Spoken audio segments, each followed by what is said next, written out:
Bonjour à tous, donc le libre, je pense que si vous êtes là aujourd'hui pour ça c'est clair. Et on va vous accentuer un petit peu ce qu'on entend par projet responsable. Et je vais commencer pour ça pour vous montrer un exemple d'actualité. Alors peut-être vous avez vu passer cette pub, si vous êtes quelqu'un assez fan de cuisine, les algos vous ont capté sur ça. Du coup, c'est Barilla qui a sorti un nouveau produit. Alors Barilla fait toute une campagne en ce moment sur la cuisson passive. Cuisson passive, c'est-à-dire vous faites cuire vos pâtes pendant 2 minutes, vous les laissez dans l'eau chaude en train de cuire plutôt que de laisser le feu allumé tout le long. Quel est le rapport avec ce dont on est en train de parler? Ils ont développé un petit produit connecté qui vous permet de mettre ça sur votre casserole. Ça va compter 2 minutes. À 2 minutes, ça sonne. Ça vous prévient que les 2 minutes sont passées. Et puis, comme c'est connecté à votre téléphone, ça c'est le type de pâte. Et donc, ça ressonne quand les pâtes sont cuites. Voilà. Donc, c'est concrètement, ça vous aide à faire cuire des pâtes. On en est donc à ça. Mais, heureusement, c'est un super produit puisqu'ils l'ont mis en open source. Vous avez ça sur le site de Barilla qui dit le Passive Cooker est un produit open source. Pourquoi? Pour augmenter l'autonomie des personnes et si vous voulez, vous pouvez donc l'améliorer. Donc vous pouvez changer ça pour des pâtes, pour du riz. Enfin bon, le panel des opportunités est fantastique. Donc c'est un exemple un petit peu caricatural. Alors même si la cuisson passive est un mode de cuisson très intéressant, sur ça il n'y a pas de débat. La question, c'est plus de dire, est-ce qu'on a vraiment besoin de ce petit outil, ce petit gadget pour savoir cuire nos pâtes? Et tout simplement, est-ce qu'on ne pouvait pas s'en passer? Est-ce que le fait de le passer en open source le rend responsable pour autant? Pas vraiment. Pour autant, on a une conviction assez forte avec Agnès que le libre et l'open source peut être un vecteur intéressant en termes de multiplication de projets responsables. Et sur ça, alors je vais vous raconter une petite histoire qui est assez intéressante. Alors, je vous remets dans un contexte qui n'était pas très fun. 2020, début du Covid, c'est la panique. Je ne sais pas si vous vous souvenez, à l'époque, je vois encore qu'il y a quelques masques qui traînent. À l'époque, on nous disait de ne pas mettre de masque et on nous disait il nous faut des visières pour les soignants. Alors, quiconque était un petit peu dans les réseaux industriels à ce moment-là se rendait compte qu'il n'y avait pas de, il n'y avait plus de visières disponibles. Ça veut dire que c'était un peu la bataille pour tous les acheteurs pour essayer de trouver des visières pour les différents hôpitaux. C'était la bataille pour trouver des plastiques, tout simplement. C'était la bataille pour trouver des moules. Donc, ceux qui produisaient des masques étaient déjà à fond. D'une certaine façon, ils ne pouvaient pas produire plus de masques, plus de visières.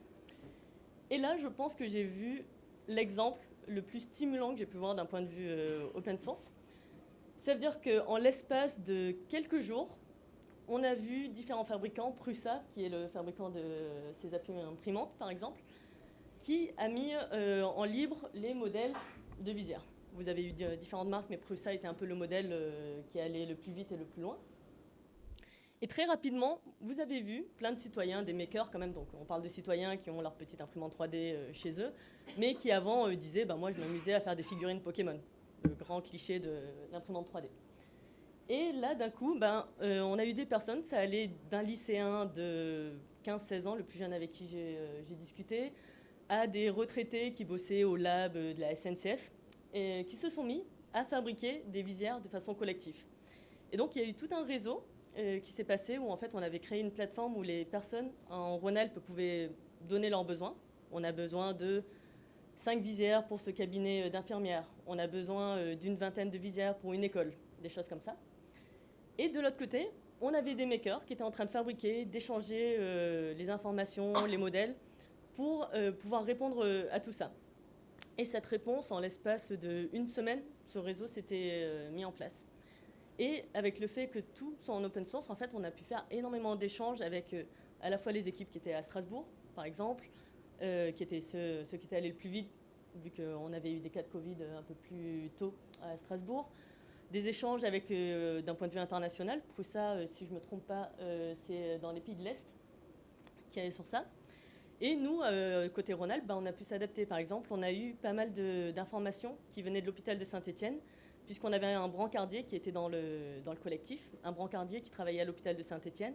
Et du coup, il a pu faire les petites modifs dans le modèle pour s'adapter aux normes de l'hôpital de Saint-Étienne.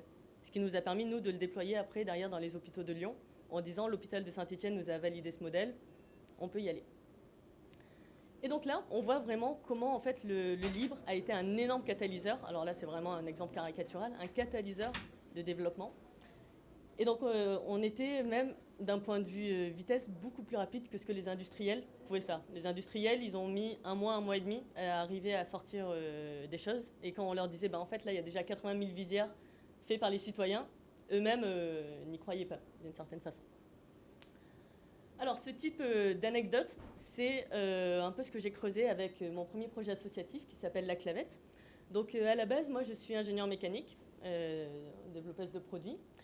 Et rapidement, dans ma carrière, je me suis intéressée à c'est quoi faire un projet d'ingénierie positive, de ce que j'ai appelé ingénierie positive, qui répondent à des enjeux sociaux, qui prennent en compte l'écologie et qui s'appuient sur la collaboration. Et ce qui m'a amené naturellement vers mon dernier projet qui s'appelle l'Institut Transition. Donc à l'Institut Transition, nous, on accompagne les personnes qui veulent se reconvertir pour travailler dans la transition écologique et solidaire. Donc que ce soit des personnes de la technique, mais on a aussi des profils très très variés. Et donc c'est pour ça, en fait, ça m'a permis, entre l'Institut Transition, la Clavette, ça m'a donné une petite panoplie de projets dont on va un petit peu vous parler avec Agnès.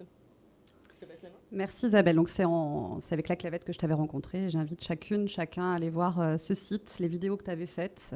J'ai trouvé ça très très inspirant. Alors, moi je suis Agnès Crépet, je travaille chez Fairphone, comme tu l'as dit Richard. J'ai aussi monté une boîte en France qui s'appelle Ninja Squad, qui est une boîte de 4 développeurs, développeuses, où on fait de l'open source, on n'a pas de manager, on a le même salaire, on n'a pas de locaux, etc.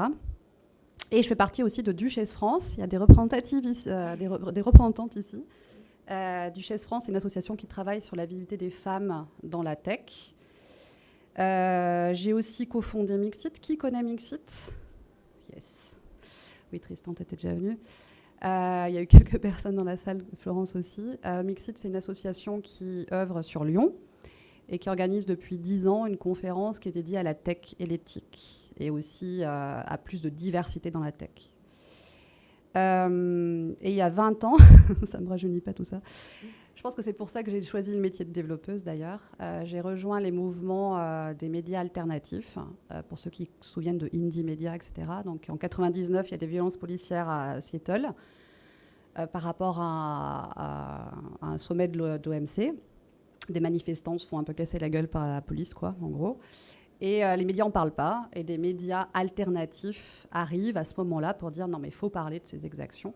Et il y a toute une vague de réseaux de médias alternatifs qui arrivent à ce moment-là, dont en France.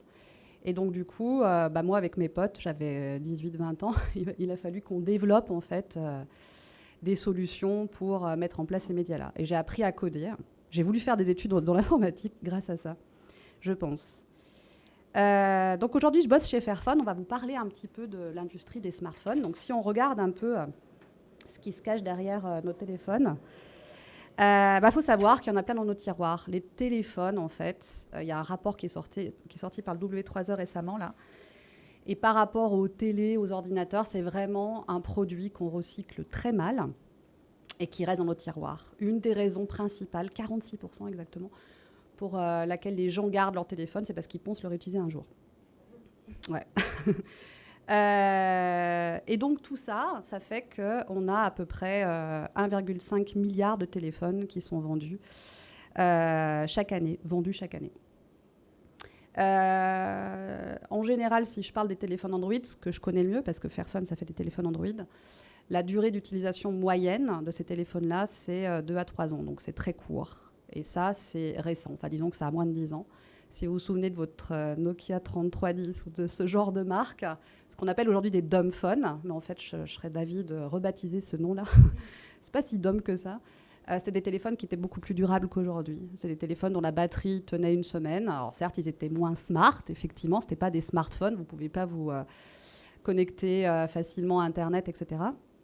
Mais c'est quand même assez triste d'arriver à des durées d'usage aussi courtes. Et comme je disais juste à l'instant, on a moins de 20% des téléphones qui sont recyclés, 17,4 exactement. Aujourd'hui, tout ça résulte en une vaste un vaste nombre de téléphones portables, d'ordinateurs qui arrivent bien souvent dans des pays loin de chez nous, donc notamment en Afrique. En 2019, l'étude de W3E montrait qu'il y avait plus de 53 millions de tonnes de déchets électroniques. Aujourd'hui, le dernier rapport montre des chiffres un peu plus bas. Mais par contre, 44 millions de tonnes. Mais c'est pas très joyeux parce que ce même rapport dit qu'on a plus de 5 milliards de téléphones qui vont finir dans des décharges en 2022. Donc on a vraiment un boulevard pour faire des choses plus responsables dans ce secteur. Alors ce qui est intéressant aussi, on en profite pour faire cette parenthèse, pour enfoncer le clou aussi d'un point de vue écologique. On entend beaucoup parler de tout ce qui est changement climatique. Je pense que là, à mon avis, vous êtes tous saturés. On entend beaucoup parler des déchets. Mais je vous invite aussi à regarder les autres conséquences. Les conséquences sur tout ce qui va être biodiversité, les conséquences qui vont être sur tout ce qui est pollution des sols, pollution de l'air.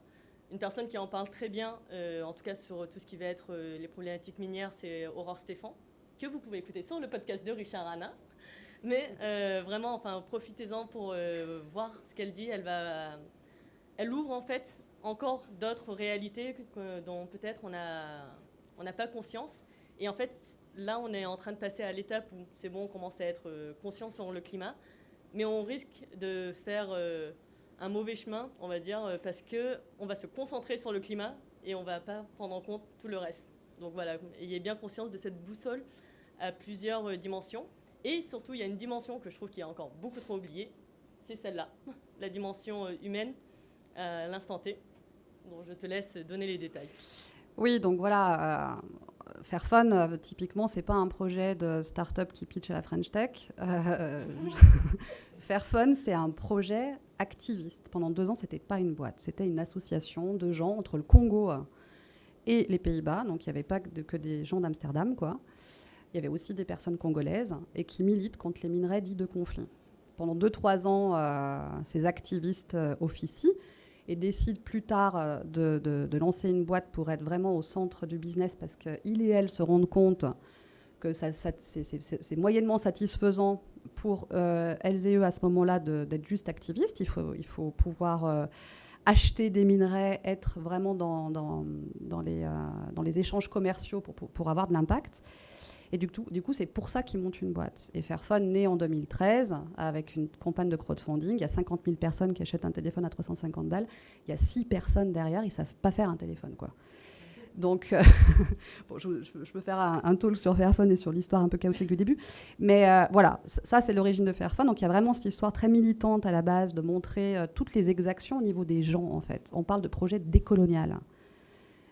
Aujourd'hui, c'est vrai qu'hier encore, j'étais invitée à une table ronde à Mines Paris Tech sur la problématique des ressources, etc. Bien sûr qu'il faut en parler. Mais dès que j'ai parlé de la problématique on exploite des gens au Congo, en Asie, etc., là, il y avait une mouche qui volait.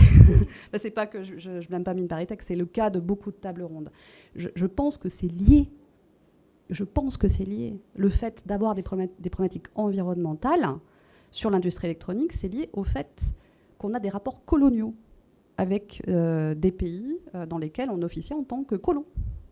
Donc il faut arriver à vraiment approcher cette problématique d'un point de vue décolonial. Donc le fait qu'il y ait des conflits armés, typiquement, c'est la dernière image que vous voyez sur la droite ici, c'est très lié à des conflits géopolitiques. Et justement, le fait de prendre compte de cette dimension décoloniale est, à mon avis, une très bonne approche. Au niveau du travail des enfants, très compliqué. Le travail des enfants est très fort en industrie minière originelle, donc le fait de creuser dans la terre et de choper des métaux. On parle de 44 000 enfants qui travaillent comme des mineurs dans les mines artisanales au Congo, donc c'est beaucoup. Plus d'1 million au niveau du monde entier. Et c'est vrai que voilà, c'est pas des sujets qu'on aborde beaucoup et qu'on essaye, nous, en tout cas chez Fairphone, de mettre vraiment, vraiment en avant. Alors du coup, quand on voit toutes ces conséquences, ça nous amène à se poser la question, est-ce qu'il faut tout arrêter? Est-ce que ça vaut la peine d'utiliser ces minerais, etc. Et du coup, ça m'a fait penser à cette citation que vous connaissez peut-être, mais que je trouve assez pertinente à garder en tête. Technology is the answer, but what was the question? Cédric Price. Alors, pour vous dire, je m'amuse souvent à amener cette citation devant des publics industriels et à leur poser, du coup, c'est quoi à quelle question vous répondez avec votre produit, avec votre service. Et alors, tu parlais de mouches, alors là, c'est même pas, c'est 10 mouches qui volent, qui sont en train de s'étouffer. Et il y a quelqu'un à un moment qui va vous dire, on a vu un marché, je pense. Donc voilà, vraiment, je pense que c'est intéressant pour chaque produit de se dire, OK, technology is the answer, but what was the question? Et même au-delà de ça, alors j'aime bien bifurquer cette... Oula. Ouais, je sais pas ce qui s'est passé, c'est pas grave. J'aime bien bifurquer cette citation en disant technology can be the answer, but depends on the question. Bien sûr que des fois, comme je vous disais, on peut se dire que la technologie peut répondre à plusieurs de nos problématiques, mais des fois, ce n'est peut-être pas de la technologie. Donc ça nous demande vraiment de s'arrêter et de se dire à quelle problématique on essaye de répondre avec notre produit, avec notre service. Alors on prenait le cas du téléphone. On peut très bien débattre de est-ce que le téléphone est nécessaire ou n'est pas nécessaire. Je pense que dans cette salle, on aura beau dire on a tous notre smartphone ou quelques dumbphones pour les plus alters d'entre nous. Et du coup, alors, quel sens on peut donner à ce téléphone? Je pense que c'est la question qui s'est vite posée chez Fairphone. Donc effectivement, le fait qu'on lance un téléphone, quelque part, c'était un levier pour changer l'industrie électronique. On dit souvent chez Fairphone que finalement, si on n'existe plus dans 20 ans, c'est pas très grave si Samsung fait la même chose, etc. L'objectif, c'est pas de faire un téléphone mieux que les autres. L'objectif, c'est de faire en sorte qu'on soit tous industriels de l'électronique alignés sur le fait de faire quelque chose de différent. Donc on veut établir un marché pour une industrie qui va agir de manière beaucoup plus responsable. Et ça, on le fait sur 4 axes. Je vais plus parler de longévité aujourd'hui, pour vous parler de comment l'open source nous aide. Mais il faut savoir que, on officie aussi sur la partie Fair Materials, la deuxième image que vous voyez là, j'en ai parlé juste avant. Donc faire en sorte que l'extraction des métaux dans la terre soit plus responsable. On a monté la Fair Cobalt Alliance en République démocratique du Congo récemment, il y a 2-3 ans. Et on a plein d'autres métaux sur lesquels on travaille. On travaille aussi sur les mines urbaines, donc le fait d'extraire des métaux dans les déchets électroniques, ce qui est très compliqué. Les terres rares ne sont pas recyclées, il faut le savoir. Donc même si c'est compliqué, on essaye de faire des choses quand même dedans. Et on veut faire en sorte que les gens qui travaillent dans cette chaîne d'approvisionnement soient mieux payés, mieux considérés. Lutte contre les conflits armés, etc. On a le pendant sur l'assemblage, donc les Fair Factories que vous voyez ici. Donc on veut faire en sorte que les femmes, parce que c'est 75% de femmes, qui bossent dans les chaînes d'assemblage en Chine soient mieux payées, les femmes et les hommes. On veut faire en sorte que leur voix compte. Il y a un syndicat unique en Chine, mais on ne peut pas vraiment penser que c'est un syndicat d'un point de vue européen. Et on veut faire en sorte que la voix des travailleuses compte vraiment dans les revendications en fait, de ce qu'on appelle des bonnes conditions de travail. Fin de la chaîne, réutilisation, recyclage. Évidemment qu'on est dedans. Mais le recyclage, ce n'est pas la solution. On le sait aujourd'hui. Je pense que Tristan t'en parlait dans ton talk sûrement ce matin. Le recyclage, c'est la fin de vie. C'est la fin de vie de votre produit. C'est bien de regarder tout ce qui se passe avant. La production, comment on peut l'améliorer pour la rendre plus fair. L'usage, allonger. J'y reviendrai juste après. Et éventuellement, évidemment qu'il faut faire quelque chose du produit une fois qu'il ne marche plus. Mais c'est une partie de la solution. Et on fait du long-lasting design, donc à travers la modularité. Quand vous regardez un Fairphone, vous pouvez l'ouvrir facilement. Je cite, donc je me suis mis un petit objectif perso. À chaque fois que je fais un talk, je parle de Tatan Ginette, qui habite en Haute-Loire. À chaque fois, elle me dit, mais arrête de parler de moi. Mais je parle tout le temps d'elle parce que c'est l'exemple typique de ce qu'on veut faire avec Fairphone. Elle a 85 ans. Quand elle a cassé son écran de son téléphone, elle a pu le changer, puisque c'est un Fairphone. Donc vous l'achetez sur le webshop et vous le changez vous-même. Il n'y a pas besoin d'être un technicien, une technicienne hors pair pour faire ça. Ça se voit, la modularité, parce que vous pouvez démanteler le téléphone facilement. Ce qui se voit moins, c'est le long-term software support, et ça, c'est mon job chez Fairphone. Chez Fairphone, j'ai une équipe d'ingé, on est 5, où on fait que ça. On bosse sur la lutte contre l'obsolescence logicielle des téléphones. On veut faire en sorte que les téléphones aient du support logiciel long. Donc, quand on regarde notre petite famille de téléphones, donc ça, c'est des téléphones qu'on a sortis sur à peu près 8 ans. Donc, on n'a pas un par an, déjà. Le Fairphone 1, le Fairphone 2, le Fairphone 3 qui a 2 variantes, mais on va dire que c'est le même produit, et le Fairphone 4. Et si on regarde un peu, le Fairphone 1 n'existe plus aujourd'hui, mais le Fairphone 2 est toujours maintenu. Il est sorti en 2015, on va fêter ses 7 ans de support. Fairphone 3, Fairphone 4, on veut faire du support logiciel long. On pousse sur 5 à 7 ans de support. Si on peut, on veut faire mieux. La modularité, ça j'en ai parlé, c'est quelque chose qui est plus visible, plus reconnu. En France, il y a beaucoup d'initiatives. L'indice de réparabilité, c'est une bonne chose, même s'il est perfectible. Vous pouvez aller chez Darty, à la Fnac, etc., acheter votre téléphone. Et comme les diagnostics énergétiques quand vous achetez un appart, vous pouvez voir si votre produit est réparable. Bientôt, il y aura l'indice de durabilité qui sera plus grand. Un scope beaucoup plus large, en fait. Et ça, c'est des bonnes choses. Au niveau européen, il y a des directives qui arrivent aussi. Les batteries, par exemple, collées, moi, je trouve que c'est aberrant. Et ben, ça va être interdit en 2024. En mars 2024, il y a une directive européenne qui va passer là-dessus. Donc, ces directives-là, le fait que ces indices arrivent, permettre de mettre en avant le fait que la modularité, bah oui, ça aide à garder votre téléphone plus longtemps parce que vous pouvez le réparer vous-même. Je vous ai dit tout à l'heure qu'il y a l'enfant pauvre, celui dont on ne parle pas beaucoup, la partie software. Je vais prendre 5 minutes pour en parler un peu plus. Donc, il faut savoir que c'est 20% des cas, selon une étude européenne, pour laquelle les gens arrêtent d'utiliser leur téléphone. 20%, c'est à cause du software. Donc, TikTok se lance plus sur votre téléphone. Je dis souvent l'exemple de TikTok parce que c'est maintenu par une boîte chinoise qui fait de la maintenance très courte. Donc typiquement, TikTok ne tourne plus avec des versions un peu anciennes d'Android. Votre application bancaire ne se lancera pas si votre Android n'est plus mise à jour d'un point de vue sécurité. Donc votre téléphone peut être parfaitement fonctionnel d'un point de vue matériel. Si le logiciel ne marche pas, vous ne pouvez plus l'utiliser. Et ça, c'est dû à quoi? C'est dû au fait que dans un téléphone, vous avez une puce qui régit beaucoup de choses, ce qu'on appelle un chipset. Et vous avez Android, en tout cas pour nous, un système d'exploitation qui est fait par Google. Et l'un et l'autre, en fait, ne sont pas forcément dans une approche où on va faire du software support sur 7 ou 8 ans. Qualcomm fait beaucoup d'efforts ces derniers temps pour arriver à avoir du plus long terme. Donc ça, c'est bien, il y a quand même des choses qui arrivent. Mais Google, typiquement, au niveau Android, on est plutôt sur 3 ans. Une version d'Android va durer 3 ans. Donc, on est un peu, en tant que fabricant de téléphone, entre deux chaises, quoi. Vous avez le fabricant de puces qui peut vous dire au bout d'un moment, votre puce là, que vous avez achetée il y a déjà 8 ans est plus maintenue avec une nouvelle version d'Android. Et puis Google qui vous dit, cette version d'Android là, qui est compatible avec votre puce, moi, je ne la maintiens plus.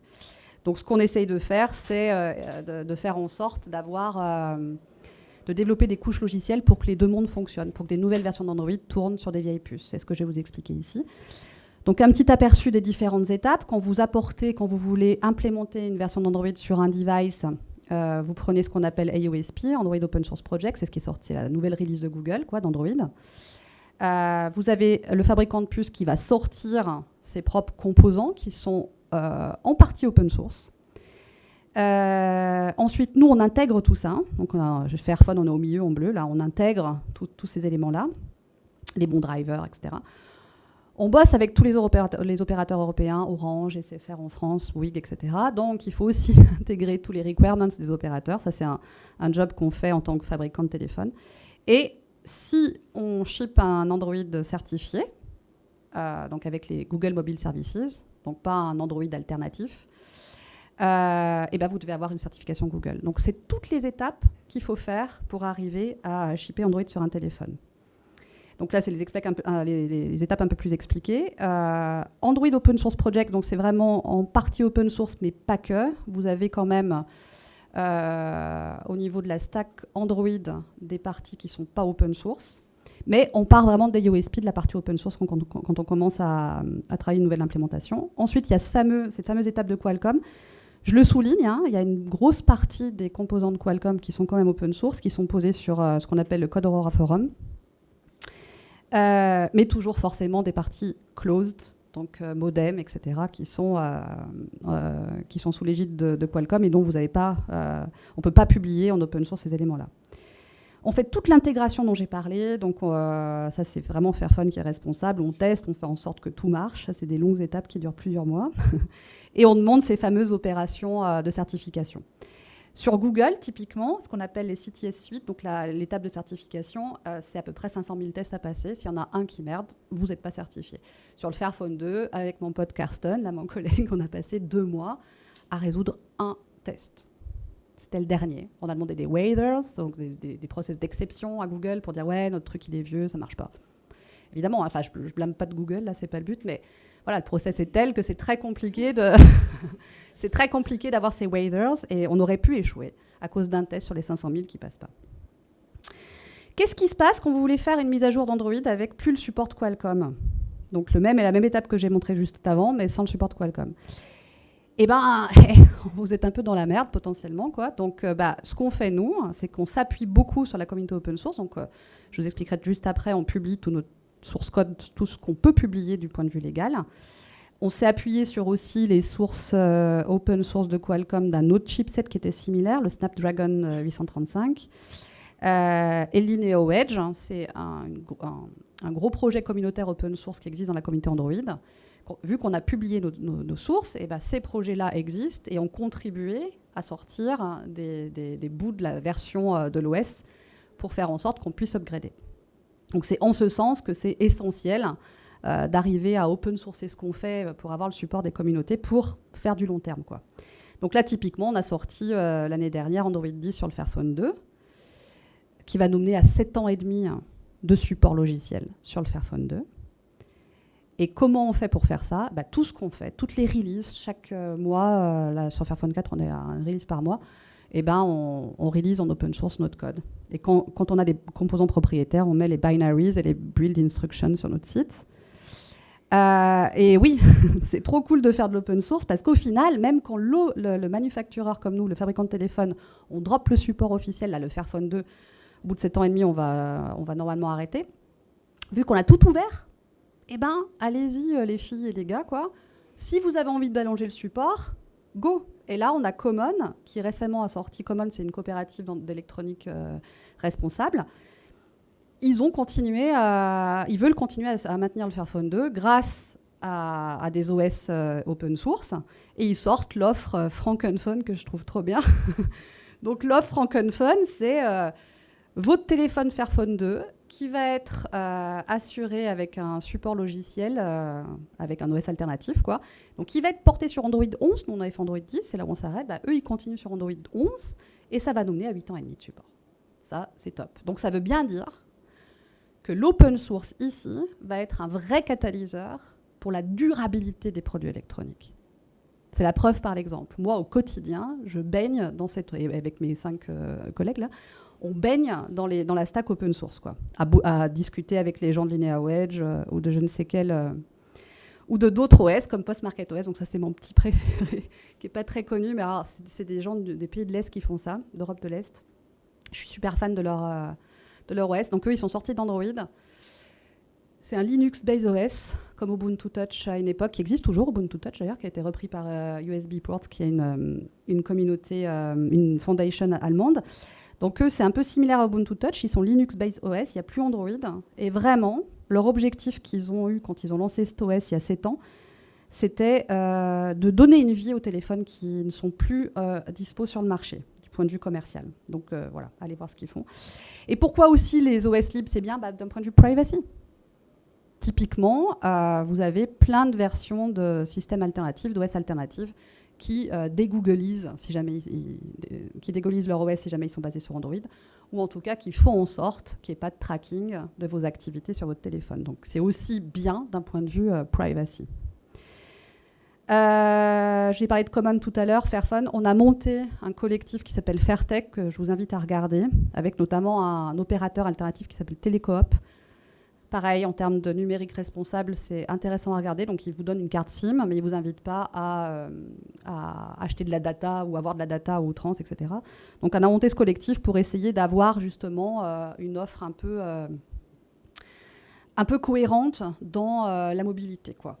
Quand vous avez envie d'avoir un téléphone qui soit un peu plus éthique, oui, c'est bien d'avoir, au niveau matériel, quelque chose d'éthique. Mais c'est bien de s'intéresser à l'OS. Donc là, typiquement, on a un OS qui s'appelle iOS qui est disponible. Vous pouvez acheter un Fairphone avec iOS pré-flashé dessus, quoi. Vous avez aussi la possibilité d'avoir cette fameuse carte SIM Télécoop. Et le tout est disponible via la coopérative d'électronique responsable qui s'appelle Common. Allez, pour essayer de pousser un petit peu plus loin encore l'exemple. Donc là, on voit pas mal de coopération entre personnes qui sont déjà pas mal sur ces sujets électroniques. On peut même encore pousser à essayer d'avoir l'utilisateur lambda, ta tante encore, on va l'amener un peu plus loin encore, d'une certaine façon, Alors, j'avais envie de vous raconter cette anecdote par rapport à la fondation Materialization 13D qui est en Colombie. Alors déjà, tous les projets prothèses, souvent si on parle d'un projet open source qui s'est très bien développé, un projet matériel qui s'est très bien développé, c'est quand même les prothèses. On ne va pas débattre des heures sur l'utilité de la prothèse, etc. Ce qui est intéressant, au-delà de ça, c'est surtout le pivot qu'a fait cette fondation. On était à l'époque sur un déploiement de produits. En gros, on va chercher de l'argent auprès de mécénats, fondations, etc. On récupère de l'argent, on fabrique des prothèses qui sont en open source et on les donne aux personnes. De quoi on s'est rendu compte? On s'est rendu compte qu'en fait, les personnes n'arrivaient pas à s'approprier le produit. Première chose, une prothèse, c'est un petit peu invasif, donc si vous n'êtes pas très à l'aise avec ça, vous avez tendance à la lâcher. Deuxième élément, on s'est rendu compte d'un point de vue durabilité, comme disait Agnès, quand on vous donne un produit gratuit, alors donner une prothèse à un enfant, ça va durer quelques mois, d'une certaine façon. Au bout d'un moment, la prothèse casse et les personnes n'osaient plus venir la faire réparer parce qu'ils disaient bon, je suis mal à l'aise par rapport à ça et du coup, je ne sais pas quoi en faire. Et enfin, en termes d'évolution, tout simplement, si vous le donnez à des enfants, par exemple, l'enfant grandit, au bout d'un moment, la prothèse n'est plus compatible. Et donc, pareil, en gros, pendant 1 an, il a une prothèse, après, il n'en a plus. Et donc, ce qu'ils ont fait, ils sont passés d'une position d'ingénieur, concepteur, humaniste, il n'y a pas de souci, à une position plutôt de pédagogue facilitateur. Ça veut dire que l'objectif de la fondation a été maintenant de former les personnes à pouvoir fabriquer des prothèses open source. Donc, du coup, ça demande de former les personnes à de l'imprimante 3D, ça demande à former les personnes à faire de la CAO, à faire un peu de code sur les prothèses qui sont électromécaniques. Et du coup, ça change totalement le positionnement de l'ingénieur, du concepteur, développeur. Ça veut dire qu'on n'a plus du tout cette posture où on offre le produit, mais c'est plus voilà, comment on fait le pont entre le monde de la technique et les citoyens, la société lambda, sur laquelle ça peut répondre à des besoins. Et de la même façon, en termes de témoignage d'espoir, un peu comme toi, ils se sont rendus compte qu'une fois qu'ils ont fait ça, et en fait, beaucoup de bénéficiaires se sont mis à faire la même chose. Ça veut dire qu'à l'heure actuelle, on a 23 Human Labs qui se sont développés. Ça veut dire que c'est des personnes qui ont été formées à utiliser de l'imprimante 3D, à développer des modèles CAO, et qui, du coup, ont ouvert un autre lieu pour former d'autres personnes dans d'autres régions, dans d'autres pays. Donc c'est un peu tout ça la plus belle facette de l'open source, je pense, qu'on peut voir, qu'on constate au quotidien. Et donc, pour conclure, on voulait vous donner 3 grandes phrases sur qu'est-ce qu'on aime dans l'open source. Le premier, qui est peut-être le plus évident, c'est de se dire, voilà, c'est une démarche pour plus de coopération, pour travailler avec des personnes qui étaient vos concurrents. Moi, je me souviens, mes cours à l'école d'ingé, mes cours d'ouverture d'esprit, c'était cours sur la propriété intellectuelle. C'était, voilà, le brevet, faites attention, vous ne faites pas voler vos idées. C'était un peu le cauchemar à l'époque. Voilà, déjà, encourager pour un peu plus de coopération, pour de plus belles communautés. Allez voir des projets comme Precious Plastic, des super déploiements d'un point de vue communauté. Après, c'est un peu aussi remettre le consommateur, l'utilisateur, à une posture un peu plus active. Et donc, on dit une démarche qui laisse place pour autonomiser la population. Enfin, tout ce courant qu'on a de plus en plus pour autonomiser les personnes, je trouve ça fantastique. Vous avez des auteurs déjà il y a plusieurs dizaines d'années, comme Ivan Illich, qui parlait d'une technologie conviviale. Tout ça, il y a cette envie de se dire, voilà, on essaye d'autonomiser les personnes. Si vous allez sur le courant de la low-tech, pareil, aller creuser, c'est ça qui est le plus fort dans la low-tech. C'est pas juste de parler de faire des sites plus économes en énergie, tout ça. C'est de dire comment est-ce que les citoyens comprennent aussi leur technologie, qu'on ait des territoires qui deviennent résilients, autonomes. C'est tout ça que cette communauté essaye de porter. Et le dernier point, parce que l'enfer et les crises climatiques sont pavés de bonnes intentions, faire de l'open source ne rend pas un projet responsable, pour reprendre l'exemple de notre intro. Mais l'open source est un levier pour les projets responsables. Donc, s'il vous plaît, faites attention à tous ces projets qui, des fois, sous caution bannière d'open source, sont les projets gadgets resteront des projets gadgets. Les projets inutiles resteront des projets inutiles. Ce n'est pas mettre un badge open source qui pourra sauver ça. Et presque d'une certaine façon, éviter de mettre en open source des projets qui sont néfastes. On va se retrouver avec l'effet inverse d'avoir une réplication de projets néfastes.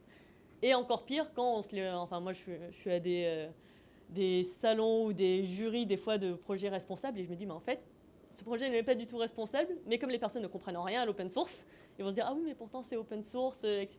Ben non, voilà, donc gardez la tête froide, restez focus sur est-ce que ça fait sens ou pas pour vous. Attendez, on a fait... Et juste un petit lien par rapport à ce que vient de dire Isabelle. Je vous invite à regarder les licences hippocratiques. Ça n'a pas encore un succès dingue. Mais justement, c'est pour arriver à donner justement cet angle sur la finalité du projet par rapport à ce qui existe dans la définition officielle de l'open source. Ça peut compléter les licences qui existent déjà. Voilà, donc licence hippocratique. Je vous invite à regarder. Merci. Merci.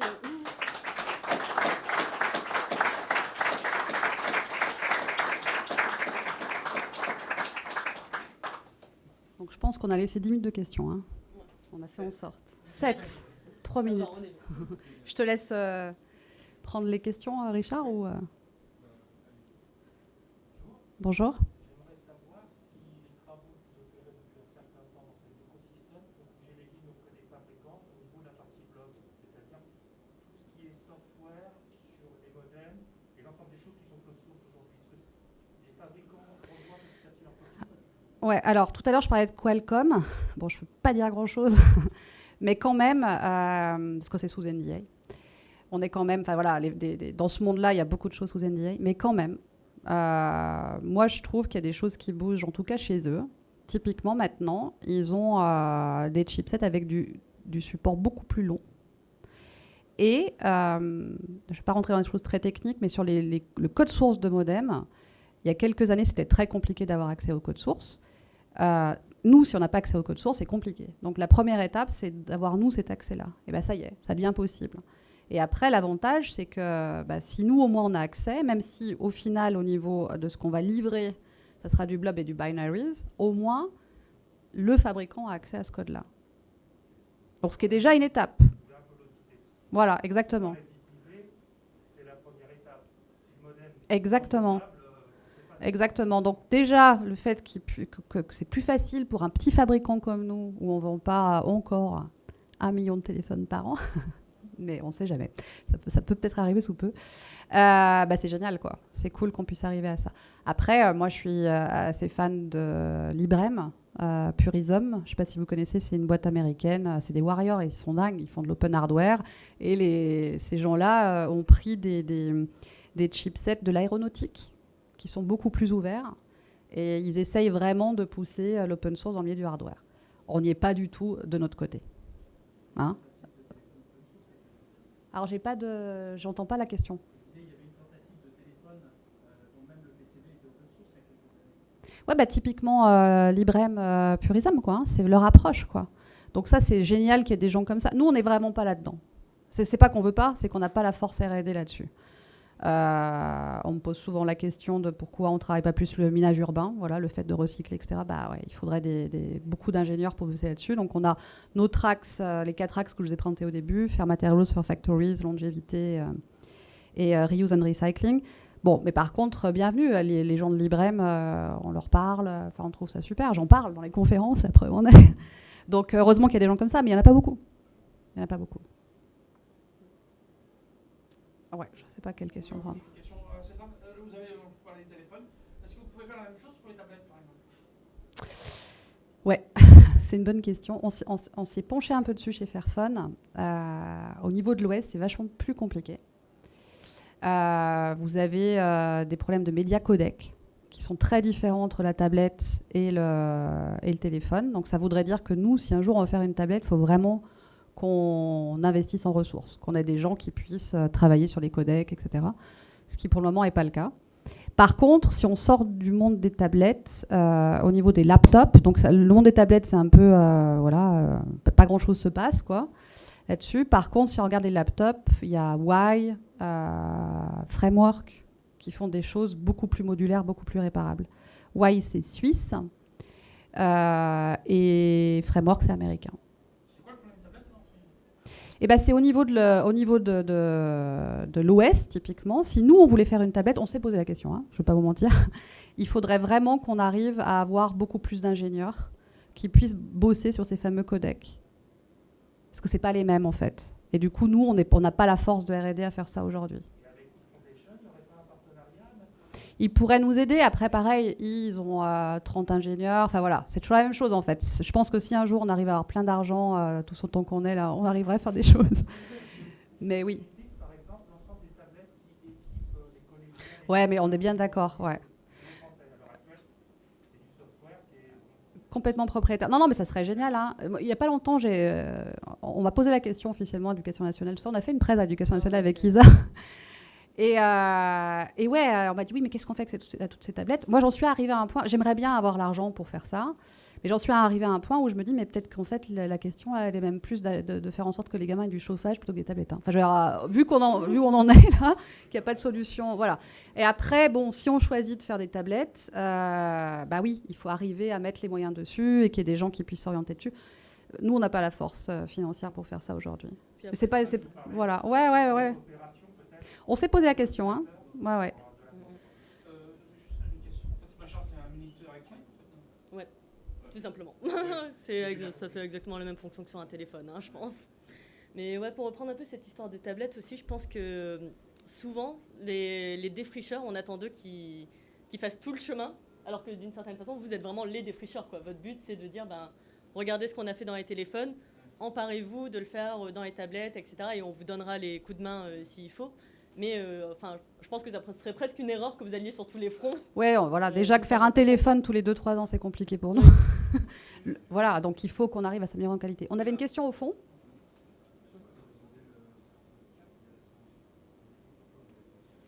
Ouais. Alors la réponse, elle est. Donc la question, c'est pourquoi on a la 5G sur le Fairphone 4. Si on veut faire un téléphone, typiquement sur le Fairphone 4, on ne dit pas publiquement encore, mais vraiment, personnellement sur la partie software support, j'aimerais arriver à 10 ans.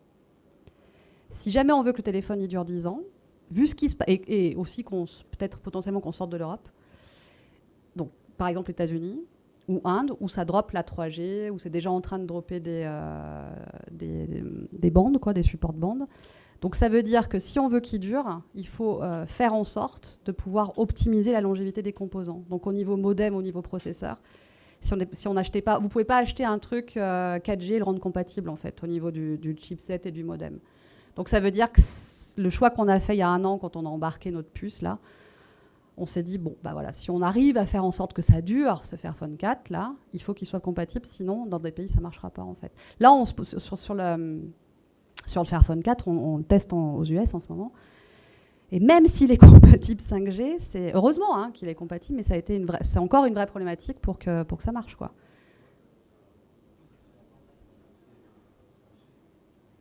Ouais, non, mais c'est la question numéro 1 qu'on a par les journalistes. Mais comment ça, vous supportez la 5G? On ne dit pas qu'on supporte et qu'on cautionne. En fait, avec Fairtech, on a fait un...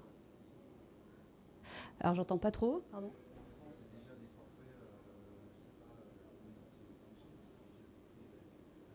Oui, tout à fait. Donc, c'est pour ça qu'avec Fairtech, on a fait ce plaidoyer et tout ça pour expliquer ce qu'on pense de la 5G et qu'on ne cautionne pas le fait que la data soit surconsommée. Mais après, si notre téléphone va être fonctionnel dans 8 ans, c'est 9 ans, 10 ans, hélas, il n'y a pas le choix. C'est très... Enfin, je veux dire, et c'est pas pour autant qu'on va faire la pub de la 5G. Hein. On nous a demandé plein de fois de dire, ça serait quand même bien que vous disiez que votre truc, il est 5G, c'est trop bien. Non. On va pas faire la pub de la 5G en disant, on est vraiment content que c'est de la 5G. On répond ce que je viens de vous répondre. Ouais. C'est toujours un travail d'équilibriste, je trouve, entre ce que vous faites en tant que fabricant, en tant que concepteur, en tant que développeur, et comment vous armez les autres pressions à avoir du poids civil. Par exemple, armer des gens à dire « mais en fait, la 5G, c'est de la merde ». Vous, en tant que constructeur, peut-être que vous êtes sur la 5G, mais au moins, vous donnez plus de billes pour d'autres, pour pouvoir lutter sur ça. Mais vous ne pouvez pas être dans les 2 sièges, en fait. C'est ça qui est très compliqué. D'une certaine façon. Et puis on nous a dit, pourquoi vous ne faites pas 2 téléphones, un qui est 4G, un qui est 5G? Non, je veux dire, ça irait contre nos valeurs. On nous a un peu critiqué sur le fait qu'on avait droppé une prise jack des choses comme ça. On l'a fait parce que justement, cette prise jack, c'était très compliqué pour la rendre sur la durabilité du schematics du Fairphone 4. Bon, peut-être qu'on a fait une erreur et qu'on va le remettre sur le Fairphone 5, mais aussi on itère. C'est-à-dire qu'on a fait des erreurs. Le Fairphone 2, c'est un téléphone qui avait beaucoup de problèmes sur le bottom module, le module du bas. Voilà, le coût énergétique de la modularité aussi, on a vachement amélioré. C'était 12% de surplus au niveau de la production, en fait, des gaz à effet de serre sur la production. 12% en plus parce qu'on avait fait de la modularité. Donc là, on n'était pas très fiers de nous, quoi. On a droppé, on est arrivé à 3 sur le Fairphone 3 et à 1% de plus sur le Fairphone 4. Donc voilà, pareil, 12%, c'était pas satisfaisant. Bon, on a appris de nos erreurs. Richard, vas-y. La dernière, parce qu'on oui, pour info, donc j'ai voulu faire venir Aurore Stéphane sur l'extraction. Ah, cool. Minière. Malheureusement, ça s'est pas fait parce que je pense qu'elle, il faut une conférence de 2 heures. C'est pas trop possible. Ouais. Le sujet est tellement dense. Mais je me risque à une question. Ouais. Est-ce que sur l'extraction minière, un peu question bateau, est-ce qu'il ne faudrait pas relocaliser en France, en Europe, l'extraction minière? On voit qu'il y a des initiatives qui se lancent là sur le lithium, des choses comme ça. Est-ce que c'est une bonne nouvelle si on relocalise en France? Ouais. Moi, je pense que c'est pas inintéressant en fait de travailler ce secteur-là. Donc nous, Fairphone, c'est pas du tout notre truc pour le moment. On veut être là où ça se passe mal. Je vous ai dit les minerais dits de conflit. Donc pour le moment, on est vraiment sur arriver à améliorer les conditions de travail où 70% du cobalt vient de DRC. Voilà, donc on veut rester là, quoi. Mais alors, si des gens travaillent sur le tungstène en Ariège, etc., on serait pas du tout contre. On serait content de pouvoir. Comment faut-il que ça soit pas compatible avec un business à sujet, c'est-à-dire Oui, tout à fait. une économie un peu beaucoup plus sobre. Ouais, mais par contre, je reviens sur le côté décolonial. Sur quoi on se heurte sur le fait que le tungstène revienne en Ariège ou que le fait que le lithium soit exploité dans les Pyrénées? Les gens, ils veulent pas ça parce que c'est crade une mine, en fait. Moi, je viens d'une cité minière qui faisait du charbon, mais Saint-Étienne. Je veux dire, mes grands-parents, ils ont fait la fête quand la mine elle a fermé parce que ça polluait la ville. Aujourd'hui, les gens ne veulent pas de mine dans leur ville, ce qui peut se comprendre. Par contre, évidemment que on ne se pose pas la question de ce qui se passe en Afrique. Donc, d'un point de vue éthique, je ne serais pas contre, en fait. Qu'on rachète quelque part, qu'on participe au fait d'accepter le coût écologique de l'exploitation minière si on a tous des téléphones dans la poche, quoi. Donc, du point de vue éthique, je ne suis pas contre. La faisabilité, c'est autre chose. Oui, justement, pour rebondir sur la question, est-ce qu'il y a ces métaux? Oui, il y en a. Il y a du tungstène. Alors, il n'y a pas de cobalt, mais on peut exploiter beaucoup de métaux non rares, non précieux. Ce qui est très... Les terres rares, c'est plus compliqué. Mais vous vous souvenez quand Trump il voulait racheter le Groenland, là, parce que il y avait la Chine qui faisait un embargo sur les terres rares. Il y a 90% des terres rares qui sont exploitées en Chine. Le gars, il a voulu racheter. Il dit, je vais racheter le Groenland, ça peut être pas mal ça. Donc il y en a, alors, pas forcément à côté de chez nous, mais il y a possibilité d'aller chercher des choses ailleurs. Mais je vous dis, on se heurte à ça, quoi. On se heurte à des problèmes géopolitiques et aussi à des gens qui, localement, ne veulent pas avoir ces gisements-là. Mais on a oublié, en fait, qu'à l'époque, on avait vraiment une richesse minière. Il y a même pas si longtemps, il y a 50-60 ans, on avait pas mal de métaux qui venaient tout simplement de France. Et on a fermé petit à petit pour délocaliser. Alors, ouais, quand Elon Musk dit qu'il veut faire une exploitation de lithium aux États-Unis, c'est pas pour des raisons... c'est pas pour arrêter d'exploiter les gens en Afrique, C'est vraiment plus de lithium. Ouais, voilà, c'est pour être indépendant, en fait, parce qu'il y a beaucoup de problèmes géopolitiques. Ce qui s'est passé avec les terres rares, avec le président chinois et Trump en 2019, c'est vraiment l'ambition d'être autonome et d'avoir ses propres ressources dans son pays pour pouvoir faire ce qu'on veut, quoi. Il n'y avait pas d'ambition éthique, non, mais pour être clair. Ok, merci beaucoup.